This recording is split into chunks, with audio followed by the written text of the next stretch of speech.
Assalamualaikum warahmatullahi wabarakatuh. Waalaikumsalam.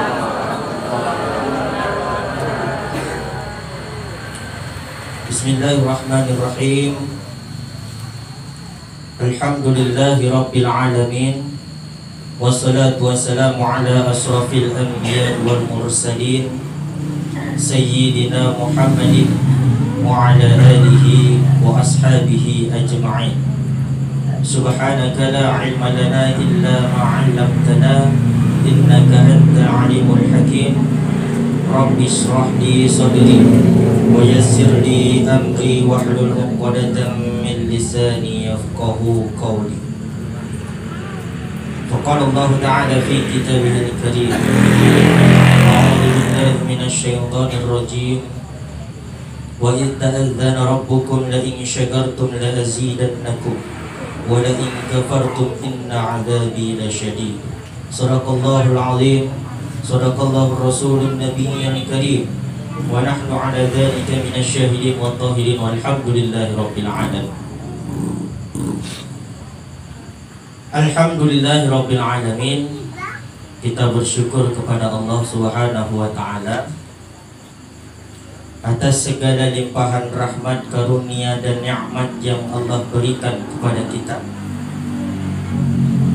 Nikmat yang tak terhitung, nikmat yang kita tidak akan sanggup menjumlahkan. Kata Allah, wa in ta'uddu ni'matallahi lan tuhsuha. Jika engkau mencoba untuk menghitung nikmat Allah, maka engkau tidak akan sanggup menghinggakannya atau menjumlahkannya. Bayangkan nikmat yang Allah berikan kalau kita mau coba-coba hitung. Terutama ibu-ibu, mulai besok kalau mau coba hitung, coba hitung. Dari mulai bangun tidur hingga tidur lagi. Dites ya Bu, mana tahu ibu hobi mencatat, catat mulai besok pagi. Mulai ibu bangun tidur, catat. Alhamdulillah ya Allah, Engkau masih beri nikmat bangun. Catat di buku satu. Alhamdulillah ya Allah, Engkau masih beri saya nguap. Ibu biasa bangun tidur nguap? Nguap ya. Alhamdulillah. Kemudian tengok ke kanan, tengok ke kiri. Alhamdulillah masih ada suami di sebelah. Alhamdulillah malam ini dia tidur sama kita, nggak tidur di tempat lain ya Bu. Alhamdulillah. Catat lagi. Kemudian bangkit dari tempat tidur, alhamdulillah bisa bangkit. Catat lagi.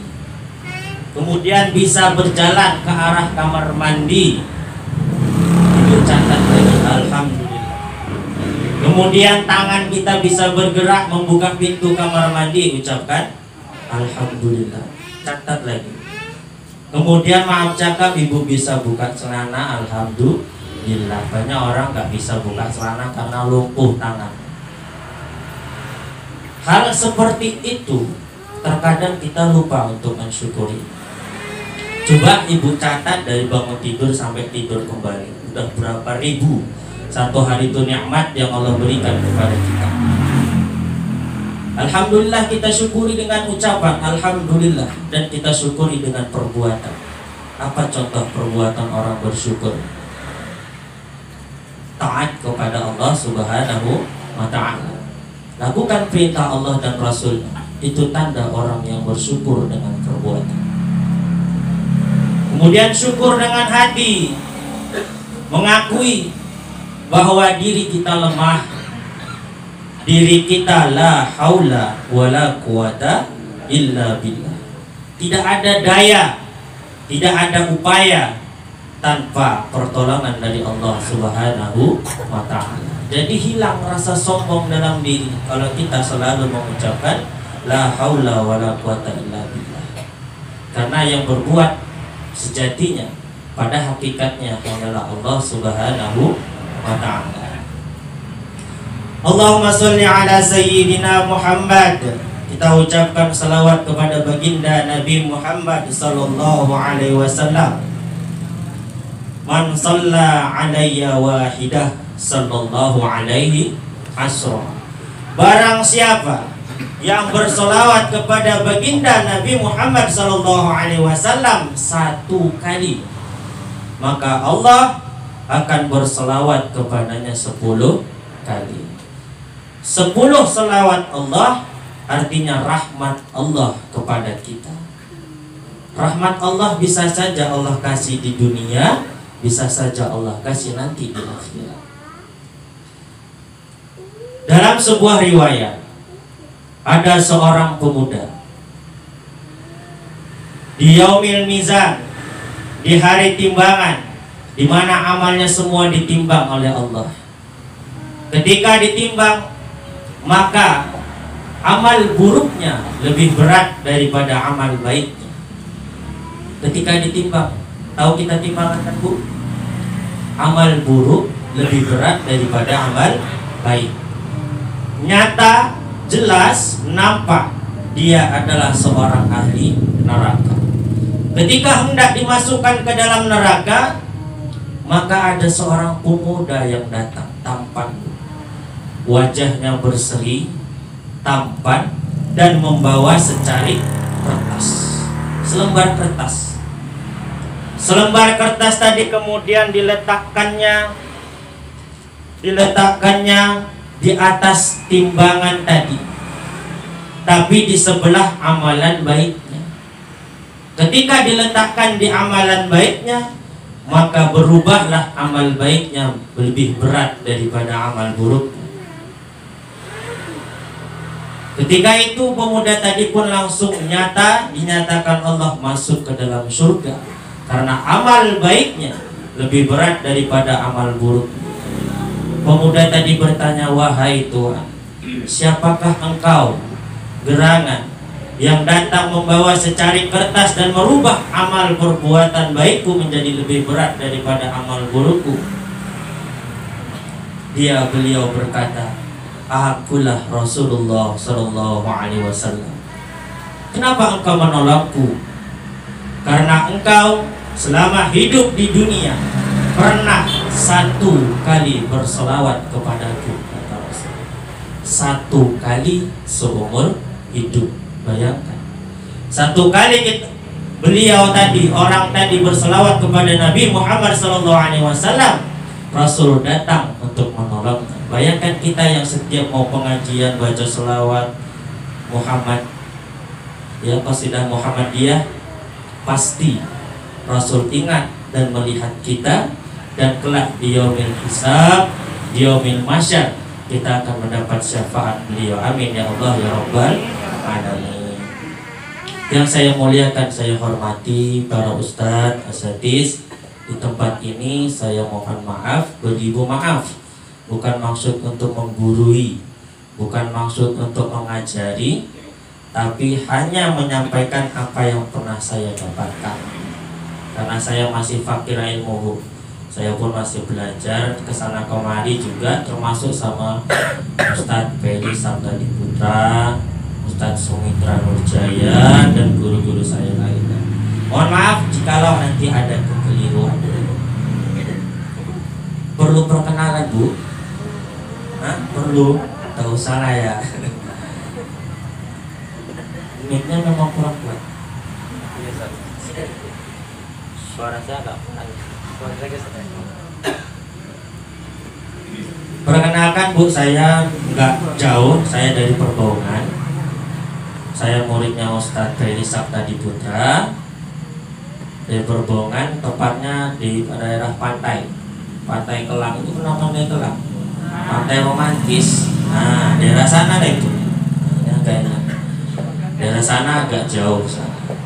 Perjalanan kemari sekitar 50 menit, hampir 1 jam. Alhamdulillah sampai kemari. Ini langkahnya, mungkin ini takdir dari Allah Subhanahu wa taala. Amin. Alhamdulillah sudah berkeluarga dan anak alhamdulillah baru 1. Alhamdulillah. Dan sekarang lagi dalam kandungan sudah ada, alhamdulillah yang kedua. Mohon doanya Bapak Ibu, mudah-mudahan nanti lahirnya gangsar, tepat bulannya 9 bulan 10 hari lahir dengan selamat. Amin. Untuk mengambil berkah malam hari ini, kita membaca kitab Al-Mawa'idul Usfuriyah.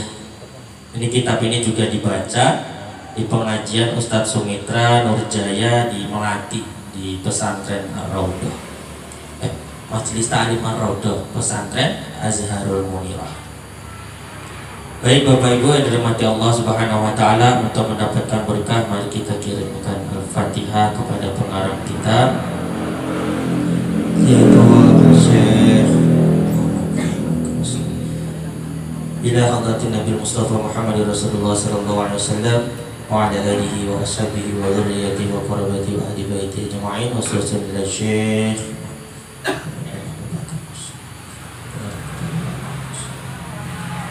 Al-Fatihah. A'udzu billahi minasyaitonir rajim. Bismillahirrahmanirrahim. Alhamdulillahi rabbil alamin. Arrahmanir rahim. Maliki yaumiddin. Iyyaka na'budu wa iyyaka nasta'in. Ihdinas siratal mustaqim. Shiratal ladzina an'amta 'alaihim ghairil maghdubi 'alaihim waladdallin. Hadis yang bernama dalam kitab Al-Mawa'idul Usfuriyah. Bapak Ibu yang dimuliakan Allah Subhanahu wa taala, mudah-mudahan kita yang hadir malam hari ini, barang siapa yang berniat tadi melangkahkan kaki dari rumahnya berangkat kemari, mudah-mudahan dipanjangkan umurnya oleh Allah Subhanahu wa taala, ditambah luaskan rezekinya, ditambah berkah ilmunya, ditambah berkah hidupnya, ditambah kemuliaannya di sisi Allah Subhanahu wa taala, ditambah rezekinya melimpah ruah, ditambahkan keturunannya yang soleh dan salehah, ditambahkan istrinya, amin. Jangan ya Bu ya, buat tadi amin, bapak-bapaknya senang amin. Yang pertama, hadis menyayangi semua makhluk. Dari Abdullah bin Umar bahwa Nabi Muhammad sallallahu alaihi wasallam bersabda, Ar-rahimuna yarhamuhumur rahman, irhamu man fil ard, yarhamukum man fis sama. Kata Rasulullah sallallahu alaihi wasallam, orang-orang yang penyayang akan disayangi oleh Allah yang Maha Penyayang. Sayangilah makhluk yang ada di bumi, kata Rasulullah. Niscaya Zat yang di langit akan menyayangi kalian. Bapak Ibu yang dirahmati Allah Subhanahu wa taala, Rasul itu penyayang gak? Penyayang. Dia makhluk paling sempurna kasih sayang, bahkan sama yang lain dari muslim pun dia sayang.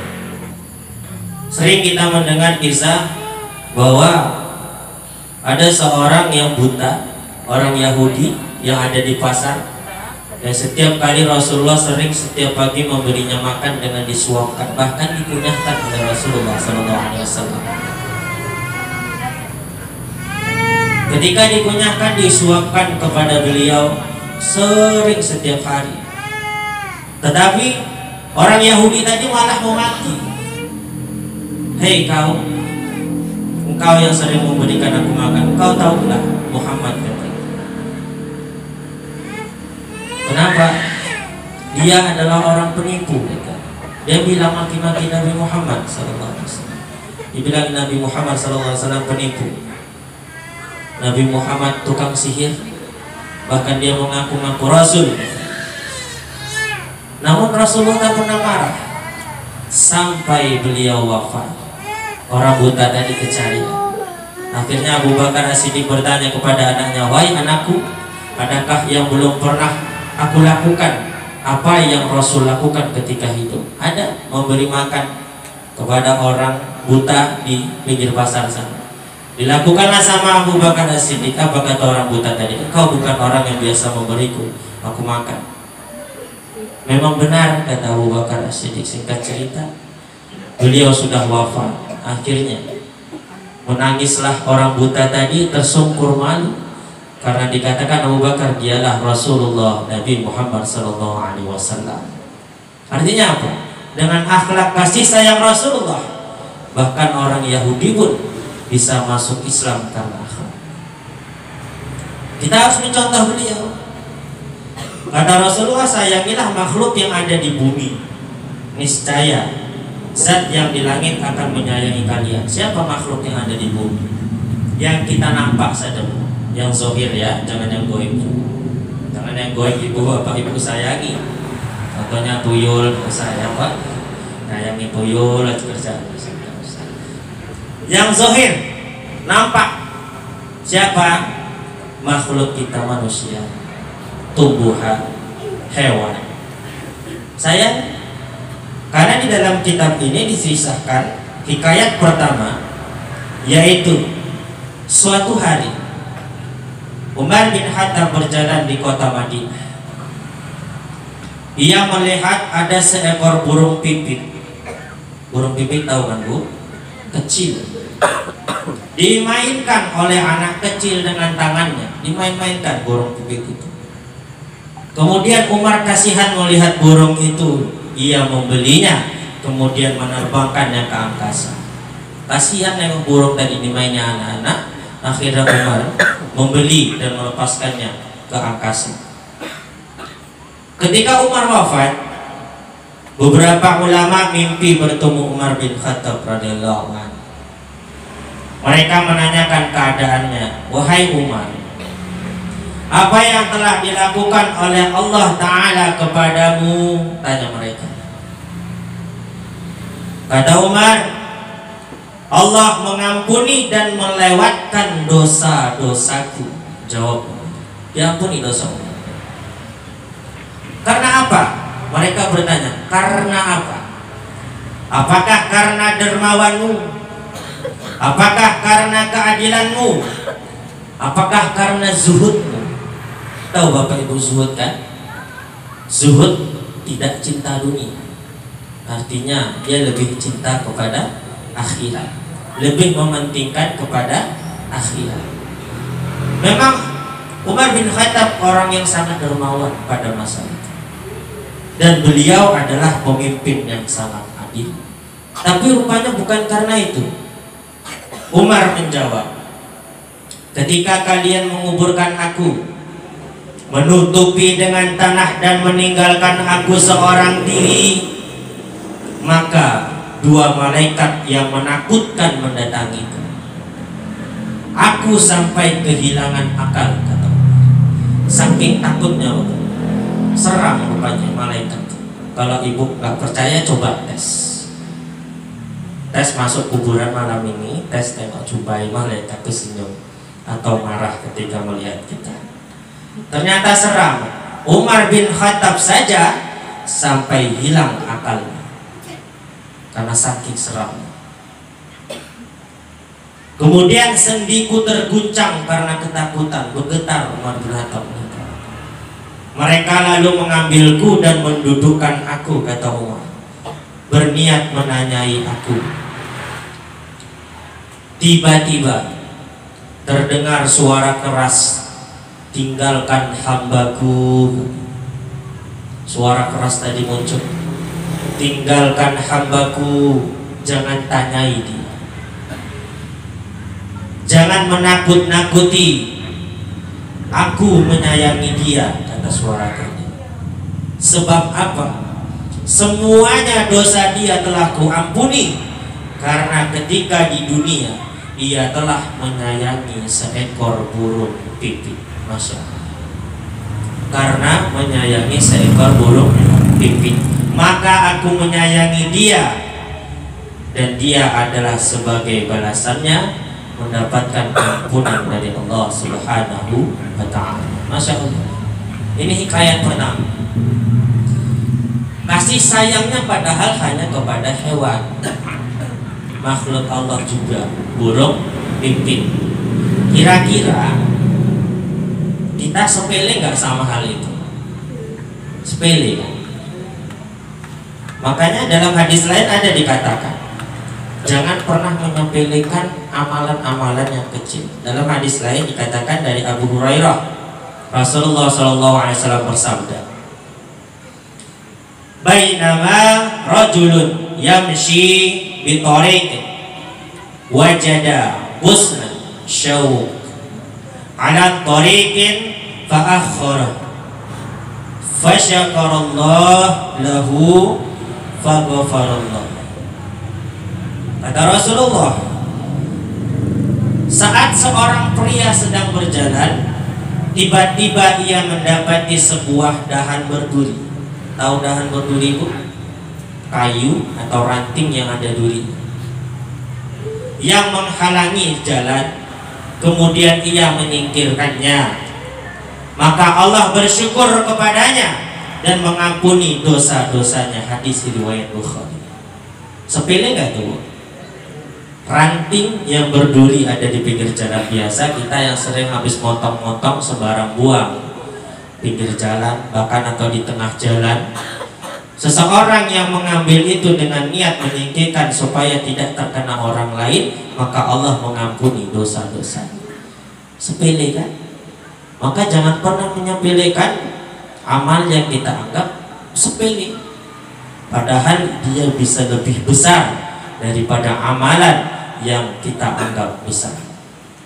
Tapi sebaliknya, jangan pernah kita menganggap besar amal besar kita, bisa jadi di situ letak murka Allah Subhanahu wa Ta'ala. Kita pergi umrah, kita pergi haji, kita sedekah ratusan juta ke masjid, puluhan juta, namun kita merasa itu puas, merasa bangga, merasa inilah amalku terbesar, gak ada orang lain yang buat seperti aku. Kira-kira hilang gak itu, Bu? Pahamnya hilang. Malah Allah meletakkan murkanya pada diri. Kita sering sepele sama hal kecil sedekah. Misalnya ada pengemis, kita kasih uang, pilih ya Bu, buka dompet, pilih yang merah lewat, yang biru lewat, hijau lewat, ungu lewat. Ungu tau kan Bu? Udah ribu ya. Habis itu gambar Imam Bonjol juga lewat, lagi lewat. Terakhir yang gambar memegang parang Bu, itu murah, diambil. Nah, kira-kira kita pulang ke rumah, kita ingat nggak itu? Maksudnya kita ceritakan nggak ke orang, aku semalam lu pergi makan bakso, ada pengemis ku kasih dia 1.000. Kira-kira bangga nggak ibu ceritanya? Enggak. Bisa jadi di situ letak ridho Allah. 1.000 memang, tapi kita tidak pernah mengungkitnya, tidak pernah bangga, tidak pernah menceritakannya. Bisa jadi di situ letak ridho Allah. Kecil memang, tapi jangan kita sepelekan. Kita sumbang, ada lelang, biasanya orang akan terbangkit ketika misalnya bangun masjid, ada acara Isra Mi'raj, pas masjid itu baru dibangun. Siapa yang mau nyumbang 1 juta? Maju satu orang, panas yang lain, aku 2 juta. Kira-kira hanya beberapa persen ya itu pasti diterima Allah. Tapi nggak apa-apa, mungkin itu urusan hati dia dengan Allah. Itu memotivasi orang lain juga tak masalah. Tapi perbaiki hatinya. Ya Allah, aku memberi ini. Kan kita bersedekah boleh ditampakkan, boleh juga disembunyikan. Prinsipnya Abu Bakar As-Siddiq sembunyi. Tangan kanan memberi, tangan kiri tak melihat. Kalau yang lain, Umar bin Khattab contohnya, mereka menampakkan. Makanya dalam Al-Quran menampakkan sedekah baik dan sembunyi-sembunyi lebih baik. Jadi dua-dua benar. Hingga kita memperbaiki hati kita. Mau kemana di bawah? Apakah mengharap ridha Allah ataukah mengharap pujian dari makhluk? Bapak Ibu yang dirahmati Allah Subhanahu wa Ta'ala, di dalam hadis lain juga ada 3 golongan nanti Bapak Ibu. Yang duluan dihisab masuk nerakanya Allah. Selain duluan dihisab, duluan dicampakkan ke dalam api neraka lebih duluan daripada orang kafir. Kira-kira sedap gak itu? Sedap ya. Lebih duluan dicampakkan ke dalam api nerakanya Allah dibanding orang kafir. Siapa mereka? Golongan pertama, seorang mujahid. Tahu nggak Bu mujahid? Mujahid itu orang yang mati syahid. Mulia nggak perbuatan? Mulia, sangat mulia. Ketika di akhirat ditanya oleh Allah, ya hambaku, apa yang kau lakukan selama di dunia? Aku telah mati-matian berperang membela agamamu ya Allah. Aku sampai mati syahid membela agamamu karena engkau ya Allah. Apa kata Allah? Kadzabta, dusta kamu. Allah maha tahu hati manusia. Engkau melakukan itu bukan karena aku, kata Allah. Engkau melakukan itu hanya ingin mendapatkan gelar seorang pahlawan. Rusak amalnya. Akhirnya diseret sama malaikat secara telungkup, dicampakkan ke dalam api neraka. Naudzubillah. Masuk golongan yang kedua. Siapa mereka? Inilah yang bahaya nih. Seorang yang memiliki ilmu seperti seorang qori, mubalik, ulama, lebih duluan dicampakkan ke dalam api neraka daripada orang kafir. Termasuk kayak yang saya bercakap di depan ini. Bisa jadi saya duluan daripada orang kafir. Ditanya oleh Allah, apa yang kau lakukan di dunia selama ini? Aku telah mempelajari agamamu ya Allah. Aku telah mengajarkan bahkan mengamalkan sampai menjadi seorang qori, pelajari Al-Quran bahkan menghafal Al-Quran. Kata Allah, kadzabta, dusta kamu. Engkau melakukan itu bukan karena aku, kata Allah.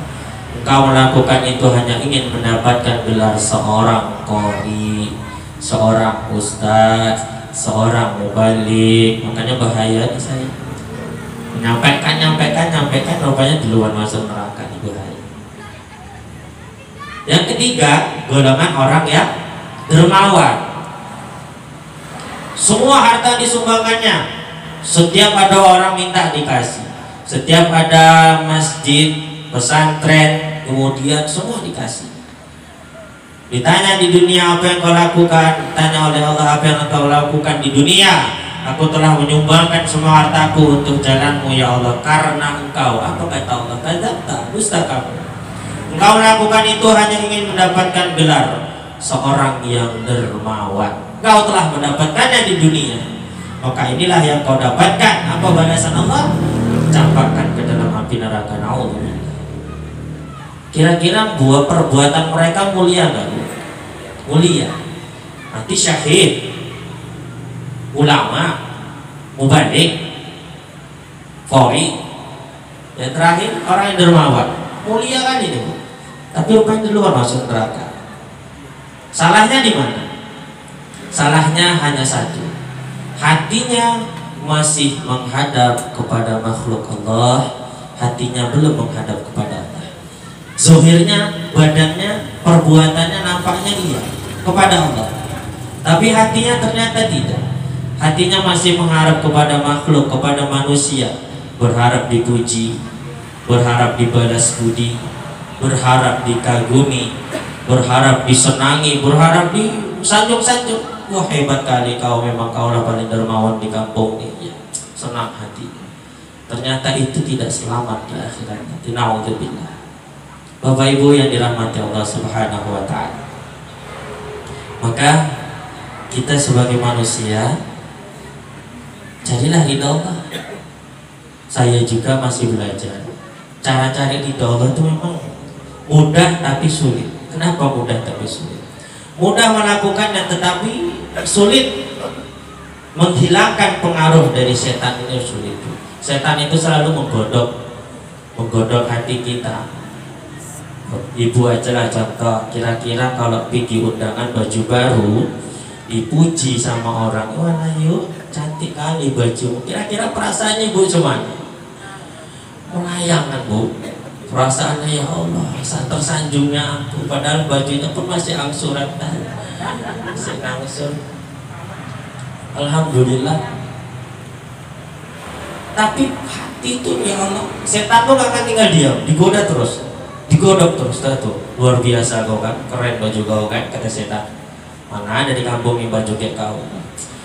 Gak ada lah yang hebat di kampung selain kau. Bangga hatinya. Ya Allah, disitulah rusak semuanya. Apalagi hal-hal lain. Makanya kita semakin tinggi derajat ilmu kita, setannya pun makin ganteng, makin ganteng. Setannya pun makin ganti, Pak. Kalau orang-orang yang biasa, setannya pun setan biasa. Agak naik sedikit tingkatannya, setannya agak yang kelas tinggi, yang kuliahan, masih goda. Apalagi kaliber ustadz yang ilmu udah tinggi, setannya pun setan kaliber. Yang dia memang luar biasa. Yang diganggu apanya? Bukan lagi kayak kita orang awam. Kita orang awam ganggu, nah gak usah sholat, gak usah puasa, kesel loh. Sholat aja jengking-jengking gak dapat apa-apa, kata si setan. Oh iyalah, kau belum bersih, gak usah sholat, kata si setan. Gak usah dekati tempat itu dalam hati ya juga. Asalnya aja orang, yuk sholat, belum terasa, apa jelasan banyak itu setan deh pada itu kelasnya beda. Tapi kalau yang kelas sudah rajin sholat, rajin ibadah, rajin sedekah, rajin semuanya rajin. Setan pun cara godanya beda, bukan melarang sedekah, bukan melarang sholat, hatinya dimasuki. Kaulah orang paling pantas di kampung. Mana ada yang tahajudnya kayak kau, 11 rakaat tiap malam. Dalam hati bangga, dalam sholat pun tak ada sekali beragunya sholat. Walaupun tengah malam nih gak ada orang lain, tapi di dalam hati main nih, mantapnya bagus, terasa paling mantap. Itu setan bisa rusak. Jadi permainan itu ke situ, bukan ke tempat melarang kita sholat lagi, enggak. Di situ lebih rusak lagi amal kita, karena dia lebih main ke hati. Kata Allah, yauma la yanfa'u malu wa la banun illa man atallaha biqalbin salim. Hari di mana tidak lagi ada harta dan anak-anak yang berguna kecuali hati kita yang bersih yang menghadap kepada Allah. Jadi hati bersih itulah yang menghadap kepada Allah. Bersih dari apa? Bersih dari kotorannya. Kotorannya apa? Contohnya riya, dengki, uzur, takabur dan sebagainya. Bapak Ibu yang dirahmati Allah Subhanahu wa taala. Masuk kita hikayat yang kedua. Hikayat itu artinya kisah dari kitab ini yang membuat paham penjelasan maksud dari hadis itu. Hikayat yang kedua dalam kitab Al-Mawa'id Usfuriyah. Bismillahirrahmanirrahim. Ketika Bani Israil ditimpa bencana kelaparan, salah seorang dari mereka berjalan di atas gundukan pasir. Tahu gundukan pasir kan? Ibarat katakanlah gunung. Di sana kan gunung memang gunung pasir. Ia berkhayal, andai kata pasir ini menjadi tepung. Pasir yang diduknya tadi, gundukan pasir tadi kan banyak. Andai kata dia berubah menjadi tepung, akan ku kenyangkan seluruh Bani Israil. Dia berniat, karena duduk sana duduk sini, akhirnya duduk di atas pasir. Pasir itu tinggi macam gunung. Berpikir dia berkhayal, seandainya pasir ini berubah jadi tepung, makanan pokok orang itu kan tepung, Bapak Ibu. Atau gandum ya, kalau kita beras. Jadi ketika dia berkhayal, maka Allah menurunkan wahyu pada Nabi di masa itu. Sang Nabi lalu berkata kepada si fulan tadi, Allah pasti akan memberimu pahala sepadan andai kata pasir tadi menjadi tepung, lantas engkau menyedekahkannya. Barang siapa menyayangi hamba Allah, maka Allah akan menyayanginya juga seperti yang dilakukan oleh si fulan tadi. Ia sayang kepada manusia, ia layak mendapatkan pahala. Paham maksudnya nih, Bu? Dia tadi berkhayal pasir yang didudukinya tadi jadi tepung. Kalau lagi jadi tepung, mau kusedekahkan, kenyangkan semua kaum yang ada di sini. Ternyata Allah bukan mengabulkan wujudnya, bentuknya berubah jadi tepung beneran, tapi Allah menilai niat dia tadi. Allah kasih pahala sebagaimana jika pasir tadi memang beneran berubah menjadi tepung. Kan banyak, ibu bahaya, ada misalnya drum truk numpah pasir depan rumah ibu, duduk di atasnya. Seandainya pasir ini berubah jadi beras, mau aku sedekahkanlah semuanya. Tapi nggak kejadian itu jadi beras. Kalau beneran wali ibu mungkin itu jadi wali, ibu tiba-tiba jadi beras yang duduk, ya.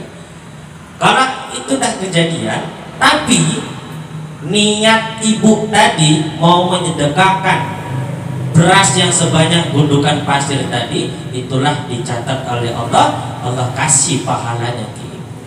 Masya Allah, masih niat, karena banyak-banyak niat baik. Karena apa? Karenanya sayang pada manusia lainnya tadi. Sayang dia sama orang sekampungnya. Kalau dia tadi jadi beras, mengubah dia orang kampungnya supaya orang kampungnya senang. Karena sayang, maka karena sayang tadilah Allah memberikan pahala kepadanya sebagaimana gundukan pasir yang ia duduki tadi. Bapak Ibu yang dirahmati Allah Subhanahu wa Ta'ala. Agak senyap ya Bu ya. Maaf ya Bu, saya nggak bisa kayak yang ustad semana gitu. Nggak bisa kakak kekek nggak bisa. Nah, mudah-mudahan apa yang saya sampaikan bisa dibawa pulang diresapi, walaupun sambil mantuk gitu. Ada yang ngantuk, ada yang enggak. Maklum tadi mungkin kerja ya. Bawaannya pun dingin, hujan tiap malam. Mudah-mudahan malam ini gak hujan, saya jauh Bu, alhamdulillah, tapi sedia mantel tadi. Pulang sendiri. Bapak Ibu yang dirahmati Allah Subhanahu wa Ta'ala, kesimpulan dari ada beberapa hadis yang disampaikan. Udah berapa menit? Ada 1 jam belum kan? Baru 15 menit. Perasaan udah lama lah. Oke, berhubung sudah disuguhkan minum, saya sedikit cerita. Barang siapa yang meminum seperti yang dicontohkan Rasulullah, saya contohkan dulu ya Bu, baru saya jelaskan ya. Saya contohkan dulu. Izin ya Bu. Bismillah, alhamdulillah. Sekali lagi. Bismillah,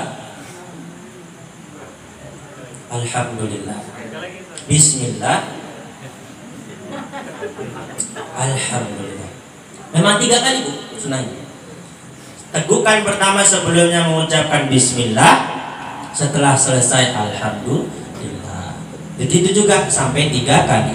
Kata Rasulullah, barang siapa yang meminum dengan cara itu, selagi air itu masih ada di dalam perutnya, maka Allah akan menjaganya dari perbuatan maksiat. Insyaallah. Memang sepele, ulang-ulang 3 kali, tapi Rasul dia minum yang ketiga lebih banyak. Pertama dia tidak banyak kali, kedua nggak banyak, yang ketiga dia lebih banyak daripada yang pertama, yang kedua. Minum apa aja begitu, itu sunnah. Selagi air itu masih dalam perut, maka Allah akan menjaga dirinya dari perbuatan maksiat. Tidak percaya coba tes, tapi jangan sengaja tes lah mau buat maksiat kayak mana hari ini, jangan. Dibiari malaikat nanti malah kesesat ya. Bapak Ibu yang dirahmati Allah Subhanahu wa Ta'ala, mengulang tadi hadis sedikit yang tentang menyingkirkan duri. Duri tadi disingkirkan nampaknya sepele. Singkirkan, kira-kira kita pernah nggak mengingatnya itu? Enggak ya, jarang ya. Menceritakannya dengan bangga sama orang enggak. Karena kita sepele sama hal itu. Kadang pun kita nggak sengaja ada batu, kita tendang batu itu. Batu itu tendang tapi kesingkir, sehingga ada orang lewat tadi seharusnya kena batu, dia tak jadi kena. Itu pahala itu. Nampaknya sepele. Jadi bila menyingkirkan duri saja dinilai begitu berharga dalam Islam, bagaimana dengan kebaikan yang berdampak kemaslahatan yang lebih besar? Artinya Sepele itu aja Allah hargai, luar biasa pahalanya. Bahkan sampai seluruh dosanya diampunkan. Apalagi kita berbuat demi kemaslahatan umat, demi kejayaan, demi kesejahteraan umat, tentu nilainya yang lebih besar dari itu. Tidak ada kebaikan yang bernilai remeh.